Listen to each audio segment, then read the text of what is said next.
So the Forest Service has lost almost 5,000 workers this year.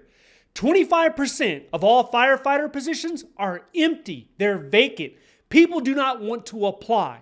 If you go on usajobs.gov right now and look under USDA, you would see there's over 100 positions, but people are not applying.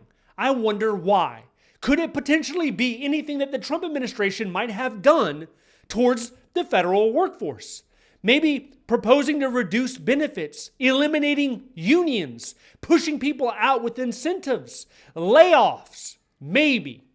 So the Forest Service is now telling the fire teams, listen, nobody's coming to help. There's nobody. The cavalry is not coming, so do not count on a reserve that you're able to call up when there's a fire to fight. And then there were 1,000 people who resigned, and USDA is in the process of trying to get those individuals back. Why did they leave? Well, the deferred resignation program was one reason. Early retirement was another reason. Better opportunities in other agencies, or more than likely the private sector, where you can earn a lot more money than what you have going on as a firefighter in the federal government. Now, people have asked me, once you take the deferred resignation program, is there a chance that the government, that the agency is going to call you back in? This is an example of yes.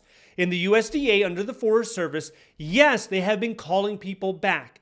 Now, every agency is going to be different. Some of them are severely struggling with their staffing issues. I would say pretty much every agency to a certain degree is struggling with staffing issues, but just some is more pronounced than others. Now, add to this, USDA is also restructuring. So they're going to take 9 offices and turn it into 2 hubs west of the Mississippi. One's in Colorado, one's in Utah. So what about the other hubs? Are those workers going to want to move to those 2 hubs? Probably not all of them. Probably not most of them. Most people are not willing to relocate. I think the federal government thinks that, number one, they'll either do it, number 2, they'll quit. And they're probably counting on the latter. They want them to quit to reduce the total number of employees. And then they're going to say, we don't have enough, let's start hiring more, which doesn't make a lot of sense. So how bad will this year's fire season be? Take a look back at last year for a point of reference. 12 people died last year. Over $200 billion in damages due to wildfires. That's what happened last year. A lot of predictions are saying this year it's going to be a whole lot worse. Now, if you look at these positions, for some reason, if you know somebody, a friend of yours, a relative, they want to be a firefighter, most firefighters in the federal government, they're seasonal. Like 65, 70% of them are seasonal. There's only about 25 to 30% that are actually full-time. And when you're seasonal, the pay band is GW. So a lot of these positions, they start at GW4, GW5, and the salary that we're talking about here is around $20 an hour. And that's a very low salary. In some states, that's really close to minimum wage. It's not too far off from minimum wage. I saw a position for $17 an hour as a firefighter. So these individuals are expected to put their life on the line, to jeopardize their life to fight fires, and you're barely paying them a little bit more than minimum wage. This reminds me of a story about a guy named Jason. So Jason, when he was younger, this guy, he had that sense of adventure. And I'm sure you can relate when you were younger. When I was 17, I wanted to join the army. I wanted to go see the world, climb mountains, shoot my machine gun. I was after adventure, like a lot of young people are. So Jason, that's why he joined to become a firefighter. He was a seasonal firefighter for something like 10 years. And then eventually he got the full-time. He was full-time 2 or 3 years. But what happened is over the years, it wears on you.